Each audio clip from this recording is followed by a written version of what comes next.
Hello everyone, happy Sunday. Today we'll be going over Hunter x Hunter chapter 408. As a lot of us, myself included, suspected, the negotiation game has revealed a lot of valuable information to us, plot-wise and thematically. Let's go over exactly what happened this chapter. So, we start with, well, the game beginning in its full entirety.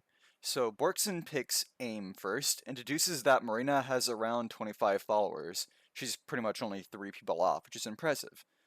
Morena tells Borkson that her goal is to destroy humanity and then the world. Borkson is obviously confused by this, so Morena continues. Morena reveals that she is not the true Morena Prudo, and instead replaced her, and kind of took her place as the leader of Haley. We then find out about. I'm just gonna use the initial scanslation for this about the carnival. Every few years, the royal family forces everyone in a random village to comply with their orders. It's also mentioned that civilians cannot use contraception or abortion when concerning the children of the royal family. So the events of a usual carnival are made pretty clear through that additional rule. Furthermore, the bastard children of the royal family either become quote unquote second track fakers like Anyor Broccoli or quote unquote Morena, or are trafficked by Haley to become flesh. The latter was Morena's case, and I think the lack of detail on what exactly was done to her only makes her past all the more terrifying and tragic.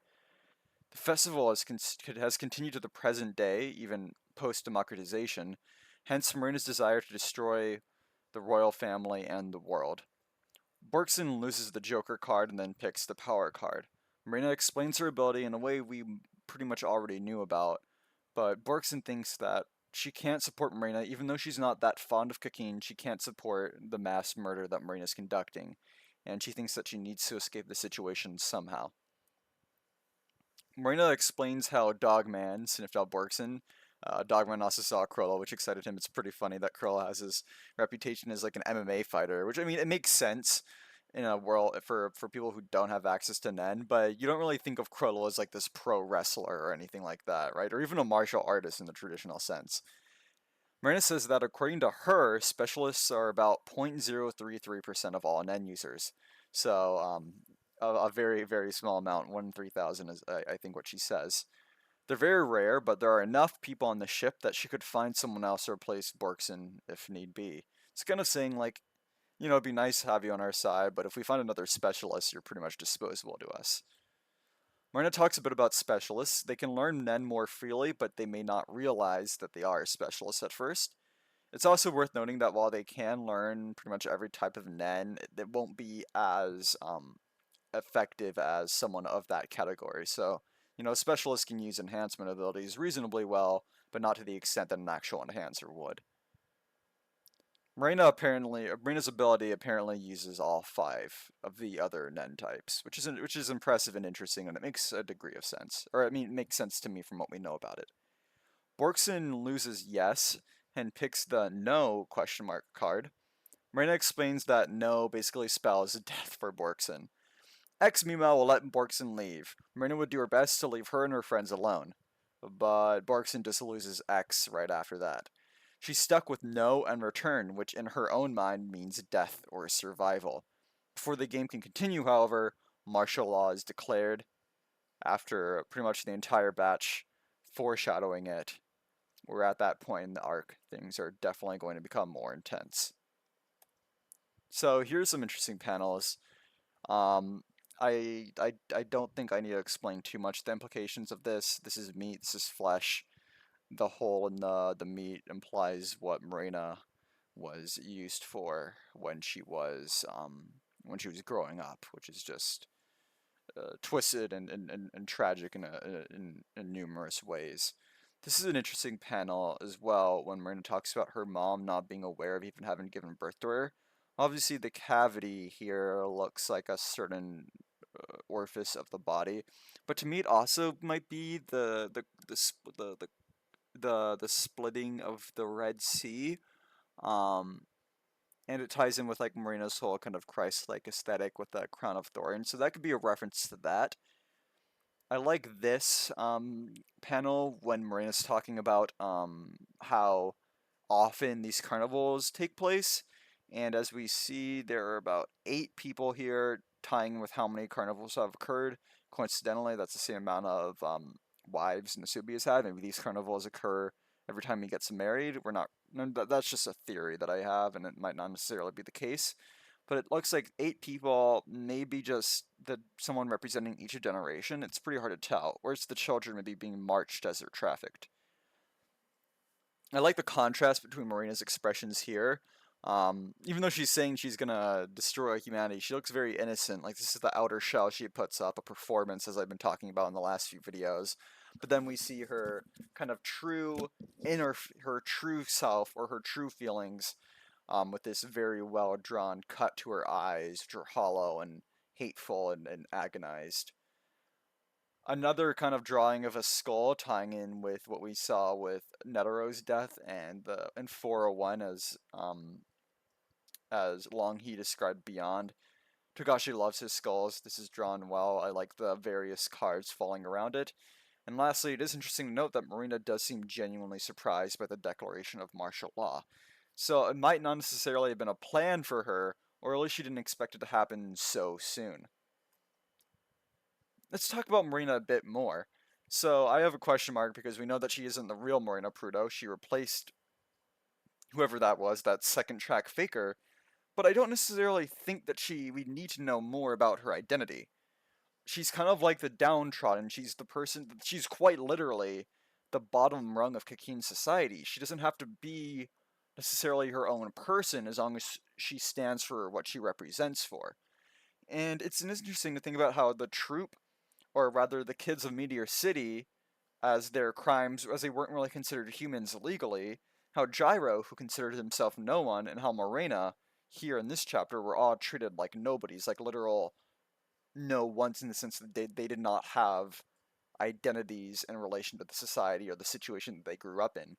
And obviously Gyro, Morena, and the Phantom Troop are supposed to maybe form a triangle of somewhat similar but also different kind of responses to very similar tragic upbringings. Morena's ability is interesting to me because it dehumanizes people with its score system. It almost renders their lives meat or flesh. And you have to remember that they kill people at processing, like a meat processing plant. It seems that the kind of the grinding nature of her ability, where lives are just kind of meat to be collected, flesh to be gathered, is maybe a representation of how she herself was treated. Some people have thought her ability might tie to STDs because of her backstory. I think that's possible, but I don't necessarily think that's the case. It feels like a little bit of a surface level connection, and I don't know. I personally don't like that, but it's definitely possible, and I could see where Togashi might be going with that idea. But it seems, I don't know, maybe a little bit much for Togashi, though I could be wrong, and I'm not shaming anyone who thinks it's a image for that. Ultimately, at the end of the day, anything can be an image for anything if you can support it with enough evidence, which I think there is in this case. I do like the idea that Morena kind of has her family of people because she didn't really grow up with a family at all, because her mom didn't even know she existed. So not only does she have a family, and I think that's represented well through the fact that she and her 22 followers are make 23, like 23 chromosomes, like half of a pair, of half of like a parent almost. So and Marina's very picky about the exact number, or at least her ability is. So I think that's an intentional tie into 23, one half of a person comes from one parent, tying into her feelings or her thematic relevance to parenthood, or at least family. And lastly, of course, Gyro and Morena have very similar backgrounds. Some people have even said Morena is Gyro, Tradashi's basically using Morena to do what he wanted to do with Gyro in case he doesn't get to that point. I don't know about that idea personally. I'd still like to think we'll see Gyro again eventually, but they are definitely very similar. And I think it's interesting to note that while Gyro's goal is to spread hate and evil throughout the world, Morena spreads her love in a very kind of um, twisted kind of Christian ideal of universal love Though I do think she believes that her goal is to spread this love, which is death, which is salvation for all people through no longer having to live in the world. So they are definitely very similar, but I think their goals um, are different in a very remarkable and a very interesting way. Another thing I want to touch on are the power dynamics of Kakin. The carnival's authenticity. What I mean by that is that it's something that has occurred historically in multiple countries and continues to occur, where the ruling family, the ruling group, the caste, are allowed to do whatever they want with people in non-consensual ways. We've seen this many times throughout history, and as well as in China, which Kakin is partially based on.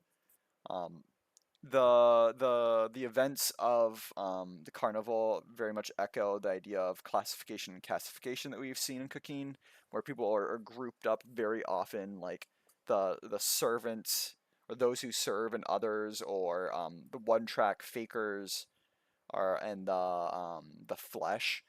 We've seen this previously just with the whole hierarchy of the princes, of Nasubi's wives, and of course with broccoli and anyor. So it's definitely a recurring theme that Kakin, like many authoritarian countries and many countries in general, is one of kind of putting people into classes and intentionally putting people in castes. And I think Borkson serves a very important role in this arc. She and her soldier, and she and Cyrenix's friends, her soldier friends, because they are very much the common people. They vaguely know of Nen, but they can't use it. And while they know Cyrenix, they're kind of on their own in tier 3, representing just what the average person thinks. And I think Bergson's thoughts here are very accurate to the average person. She sympathizes with Morena, and she dislikes the system, but all she cares about is kind of getting through, what she mostly cares about is getting through the day to day and hanging out with her friends.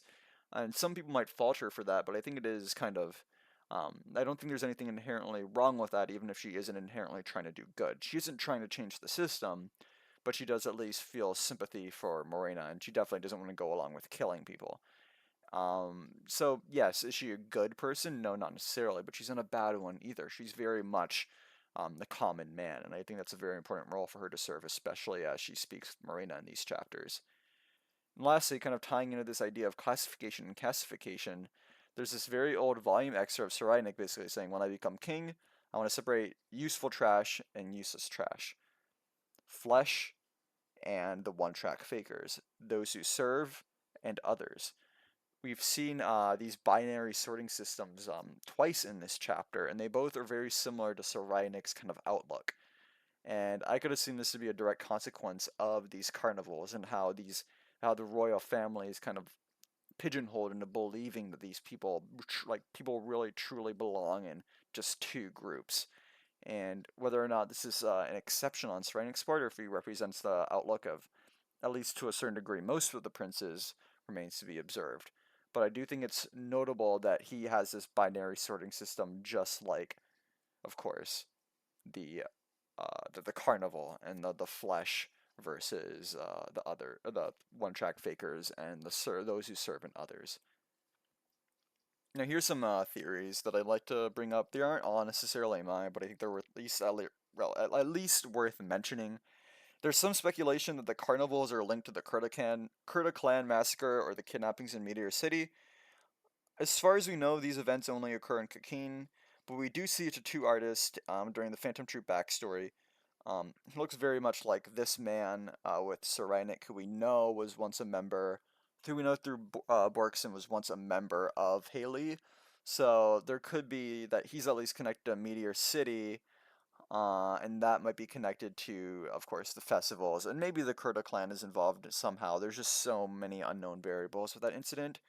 Um, Personally, I don't think uh, the Kurta clan or the Meteor City were part of one of these festivals or these carnivals, because that's not what we've been led to believe, but I suppose it is possible. It's interesting to think about how Morena replaced Haley's leader, but it might be the case that everyone in Haley was replaced. This guy, like, maybe except this guy, right?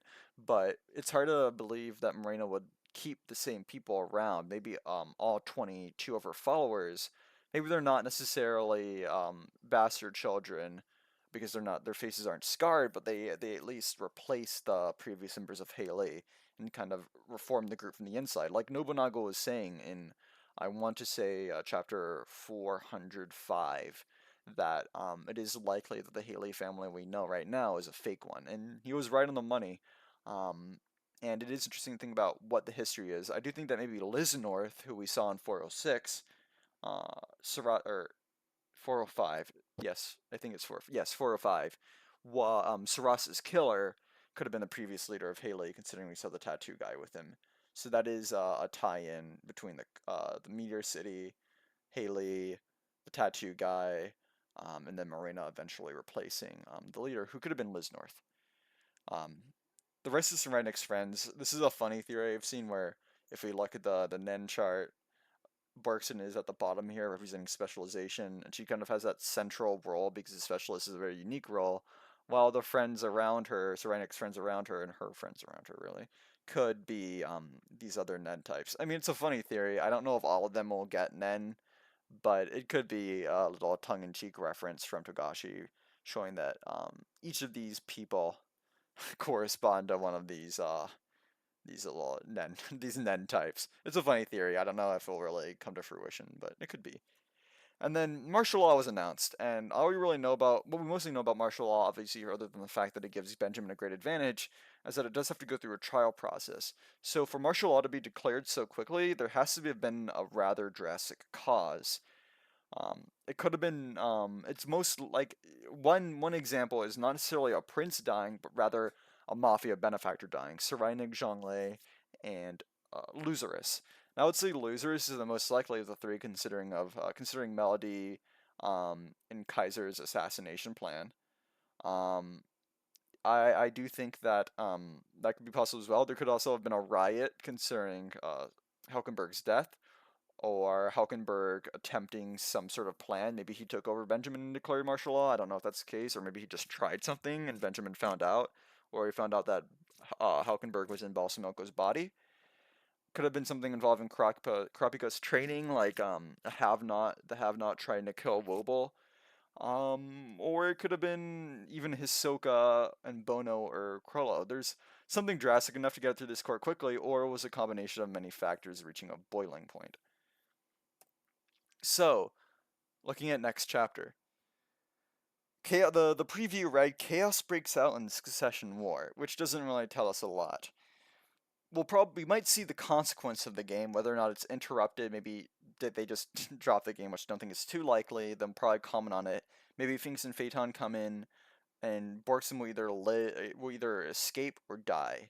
She probably won't join them at this point. She has no intention of, and it's kind of hard to see it happening through the rest of the game's events. Though there is the idea that she might try to use Deal to resurrect a card, which might lead to a whole other subplot with her fulfilling that deal. It remains in the air if we'll even see the card game next chapter because martial law has been enacted. We might have a flashback to what led to martial law. This is the like a chapter, or even a couple of chapters leading up to those events, because I do think there's a bit of a chronology kind of dissonance going on here. Though I do think just overall it will probably be a shift back to the prince's storyline, whether we see the ceremony's impact or immediately go up to what caused martial law. It remains to be seen, but regardless, I'm excited for the next chapter. Now, I did look at the poll from the last video, and a strong majority thought Borkson would end up losing the card game, whether it means dying or giving up her free will to Morena. And right now, we're 50-50 on that. And, well, for me, I personally think that she, at this point, might get away, but I also think maybe just as likely that something will cause her to be unable to escape, like the troop or martial law being declared. And this week I have another poll, which is, what do you guys think the cause of martial law might be? I've laid out a few in the video, and I will have a few on the poll. But if you have another idea, because there could be dozens of ideas, honestly, feel free to leave it in the comments. But yeah, thank you again for watching this video, and I will see you all next week.